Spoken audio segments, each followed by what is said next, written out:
We're going to finish this chapter talking about Buddhism and Hinduism, some of my favorite religions to discuss, because they're usually not something as familiar to Westerners, which we are. So one of the first pieces I wanted to show you is this figural image. You've seen it before when we were talking about iconism of the seated Buddha. And one of the things that when you're looking at this image you can pick out is some of the ideas that Buddhists wanted you to understand with the image. Like, what were they trying to show you? You always can know it's the Buddha because he has certain physical attributes. So if you're looking at his hair, you'll notice he has a little top knot, little bun that always identifies him. He has elongated earlobes. So there's some, identifying characteristics that you can see. His hands are usually positioned a certain way. We call those the mudras. Here he's turning the wheel of the law, for instance. Ultimately this piece speaks to the Buddhist goal, which is to find nirvana, or to find escape, right, from the cycle of life, which we define as, within Buddhism, life, right, birth, life, death, rebirth, right? So you're born, you live, right, you die, you're reborn. They believe in reincarnation, and they believe that you keep kind of going around the wheel, right, until you can find nirvana. And the way that Buddhists find nirvana is through meditation, to put it as simply as possible. They meditate, and they try to practice non-attachment, not being attached to the physicality of this world or the emotions of this world. It's somewhat like a philosophy, more than a religion, I often note.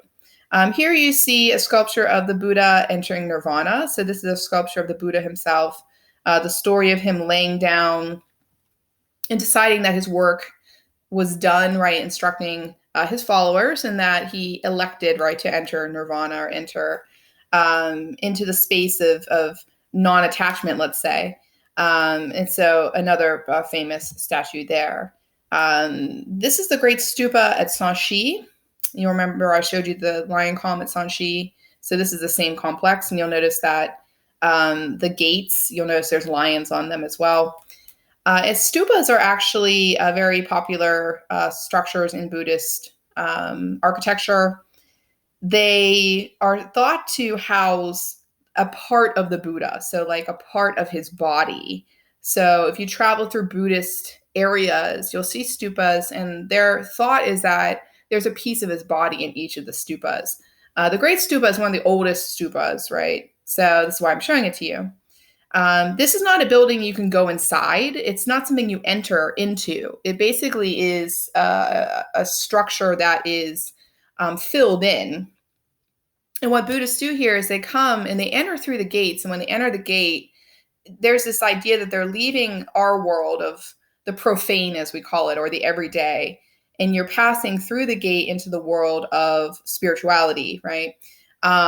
So they come here, they pass through the gate into the world of the spiritual, and then they actually walk around the stupa. They circumnavigate it. They walk in circles around it. It's circular in shape, as you can see. And their thought is that just like the wheel of law turns for them, and the wheel of reincarnation turns from them, they meditate and they walk around the stupa in order to again, meditate on non-attachment and nirvana and all the principles that Buddhists believe in. Again, another shot of the lion column, so you can get a sense of how they looked like when they actually were erected, right? They are meant to be kind of beacons, right, over the landscape. Again, I also want to speak to you about Hinduism. Both Buddhism and Hinduism are born in India, so they have a lot of similarities to one another, but also a lot of differences. Within Buddhism, there really are no gods proper. Even Buddha himself is not a god. He's just a guide.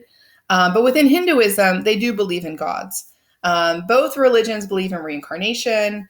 So again, there's some shared attributes and also some dissimilarities as well. But within Hinduism, they believe in gods, and they believe in many, many, many gods. So I'll just show you the sort of major ones. Because again, there's so many, I could never possibly show them in an art appreciation course. But this is Vishnu. This is their creator god. And you'll notice he looks like he's taking a nap. And it's said that we're living in Vishnu's dream. So as Vishnu dreams the world, right, we live inside of it. And the idea that just like with Buddhists, if we can find our way out of the attachment to the physical world, we can come to understand that we're living inside of Vishnu's dream, that none of this is real, and we can find nirvana. This is Shiva, the destroyer. He and Vishnu have an interesting interplay because Vishnu, he creates the world. So Hindus believe that we've actually been through many world ages, that Vishnu creates the world and Shiva destroys it. And that this has happened in many cycles, right? Over and over again. So unlike Westerners believing in linear time, right? Christians believe in linear time. Hindus believe in circular time, as I call it. They believe in this idea of almost like the world being birthed and destroyed, again, a circular shape, just like the shape you see here around Shiva, in the idea of the wheel of the law, let's say.